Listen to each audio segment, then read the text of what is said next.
Welcome to Cord Cutting Today for October 26, 2019. This is the show where I break down some of the biggest stories happening in the world of cord cutting right now and give you my opinion on them. Now, this is my opinion. If you want to learn more about these stories, check out the show notes down below where I'll put a link to each story in the order I talk about them so you can read them for yourself and let us know what you think. Now, if you're new here, do me a favor, hit that subscribe button, hit that thumbs up. It really does help us because it lets YouTube know you enjoy what we do, and hopefully we can help you break free from the high cost of cable TV and still watch the shows you enjoy. Well, it's the weekend edition. I hope everybody's having a fantastic weekend. We're going to cover some big breaking news from the past 24 hours and give you our thoughts on some of the biggest stories from the past week. But I'd love to know, what story do you think is the most impactful going forward? Was it some of the losses of different streaming or cable TV services? PlayStation Vue going for sale? AT&T TV now increasing its price. Let me know what you think is the biggest story of the past week. I'd love to hear from you. All right, first story up of the day. AT&T TV wants, or AT&T I should say, wants to move their DIRECTV customers to streaming services like AT&T TV and HBO Max. AT&T's Chief Content Officer, I think is his official title, Chief Operating Officer, came out and did an interview with Reuters and said, quote, "We didn't buy DIRECTV because we love satellite." He went on to say, "We bought DIRECTV because we love the customer base, and the customer base could be migrated into more on-demand oriented products like HBO Max and streaming options," he went on to talk about. So very clear, we've heard this rumor for a while that DIRECTV's days were numbered. About a year ago, reports came out that AT&T had no future plans to launch any additional satellites past the ones that were already planned, and that they were going to try to migrate customers over to streaming. Now, we've heard that they were going to try to migrate customers off of DIRECTV for a while. AT&T's always kind of just said, no, that's not true. But here's the Chief Operating Officer, one of the highest ranked employees inside AT&T, saying, "Yeah, we didn't buy DIRECTV because it's a satellite. We don't love satellites. We bought it because we wanted the customer base." So it'll be very interesting to see what happens here. How will they move people over? AT&T, during their second quarter earnings call, said AT&T TV, the new streaming service, is their main focus. It's effectively just a streaming version of DIRECTV for the most part. Currently available in a handful of markets, but AT&T says by the end of this year, they hope to have it available nationwide. And then there's HBO Max coming out early next year, which will fit their on-demand part of this. So it'll be very interesting to see what happens. AT&T even said, hey, not at launch, but HBO Max will eventually get a live TV service part probably in 2021. Is that another step in moving people off of DIRECTV? I'll be very interested to see how they do this. For AT&T TV now, they seem to be moving people off of it by jacking up the price of the service to a point where it just doesn't make sense to have it for some people. Some of those higher end plans are just not that competitive, to be honest with you. So leave me a comment. Let me know. What do you think of AT&T's plans to move people off of DIRECTV? Are you surprised? How do you think AT&T is going to do this? I don't think they're just going to shut down DIRECTV. There's a lot of life in DIRECTV for people in very rural areas, for example, where internet is not really an option, cable is not even an option, so satellite TV may be a long-term goal there. Now, I would not be surprised to see AT&T pull off as many people off of DIRECTV as possible, and then be like, hey, everybody who's left, who won't move, who can't move, we're going to sell them maybe to Dish or somebody else. It'll be interesting to see how that plays out in the years to come. So let me know what you think. I'd love to hear from you. One of the other things that's often mentioned in cord cutting is these streaming services don't really display emergency weather alerts and other emergency alerts. If you're watching Netflix, Hulu, or streaming Pandora and a severe tornado is in your area, you may not know about it. Well, a new bill has been presented in Congress or I should say represented. This was filed earlier this year. They are refiling it with some changes to it. Would require streaming services to include weather alerts. You would get maybe a notification of a severe thunderstorm on Netflix, for example, or Spotify or Pandora. This isn't just about video, it's also about audio services there. It would be interesting. Now, Services like, AT&T TV and PlayStation View have that because the channels themselves implement that there. Now seeing it maybe roll out to Netflix's on-demand content could be an interesting idea there. According to reports, this bill has widespread support within Congress from both parties and is very likely to pass. Even if it passes, it won't happen overnight. We're probably not going to see notifications about severe weather on Netflix this year. May not even be next year.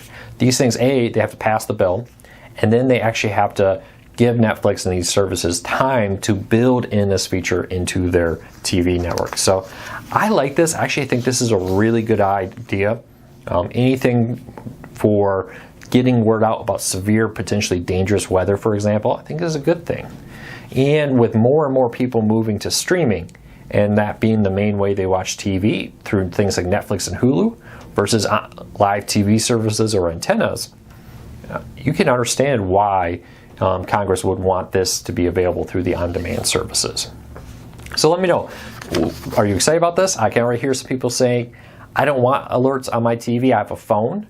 And I get that, but a lot of people, they start watching a movie and they get tunnel vision. They're not looking at their phones, they're not looking at other things, and middle of the night, you have a tornado come through. If there was maybe a notification on their Netflix in the bedroom as they're watching TV, it could help maybe. So let me know what you think. And if you don't like it, why don't you like it?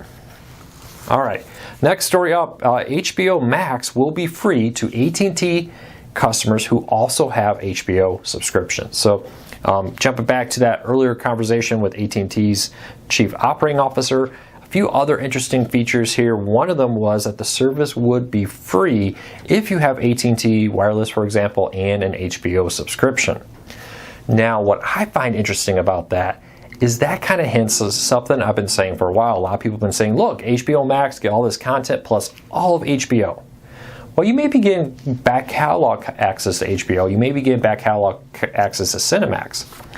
AT&T was very clear that HBO Now and HBO Max are two different services. HBO Now is not going away. It's very likely HBO Now is the on-demand, or is the live, like what's on TV today version, where HBO Max is like, hey, what was on HBO 2-3 years ago? So I would kind of start pumping the brakes on this idea that if you subscribe to HBO Max, you're going to be able to watch current seasons of Silicon Valley, for example. I don't think that's going to happen. I have a feeling that we're looking at a situation here where HBO content is pretty much exclusive back catalog content, not newer content. But let me know, what do you think of this bundle where, hey, if you have an AT&T Internet maybe, AT&T Home, wireless phone maybe even, and you have HBO Max will be for free to you. Let me know. But it seems to be pretty clear that HBO, just having HBO content won't necessarily give you HBO Max.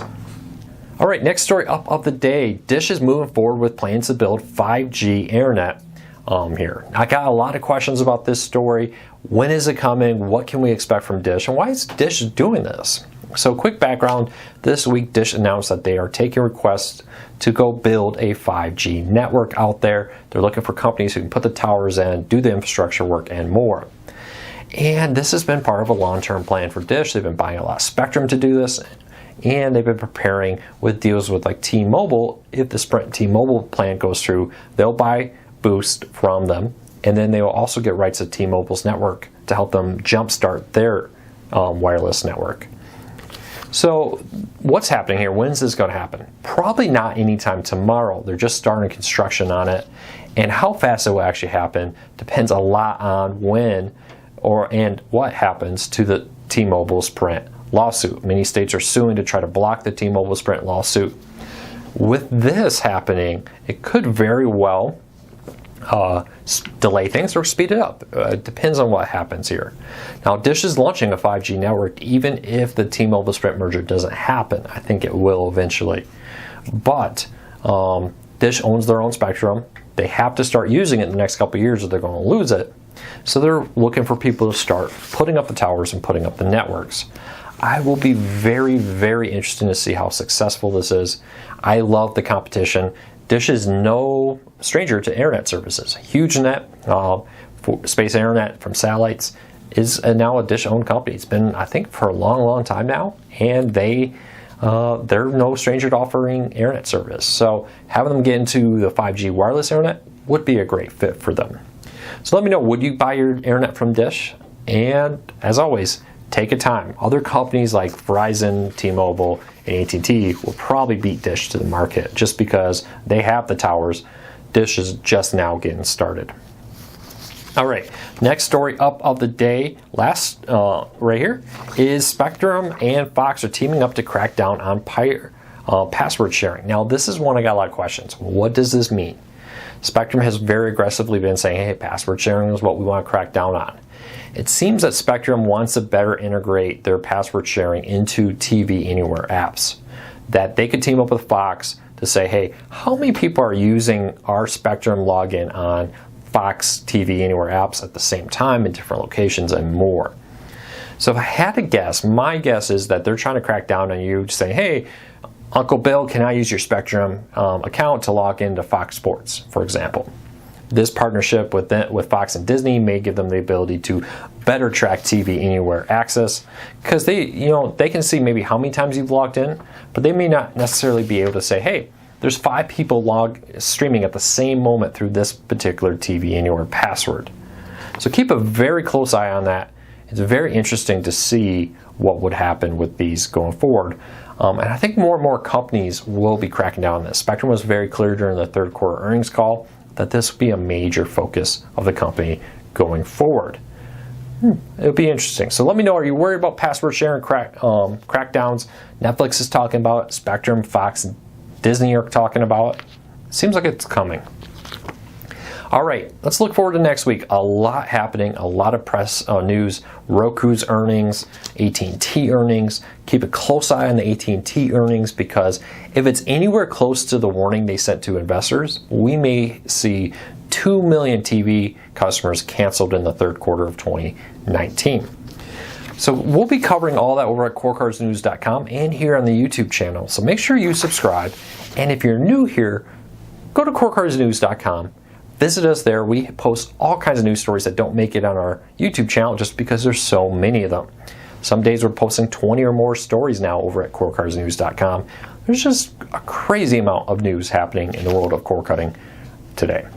So I hope everybody has a fantastic day. I hope everybody has a fantastic weekend. Thank you so much to all of our new subscribers and old subscribers. It's great to see people here every week and every day. So I hope you take care. Enjoy your weekend. I'll see you back here on Monday. Thanks, everybody. I appreciate your support.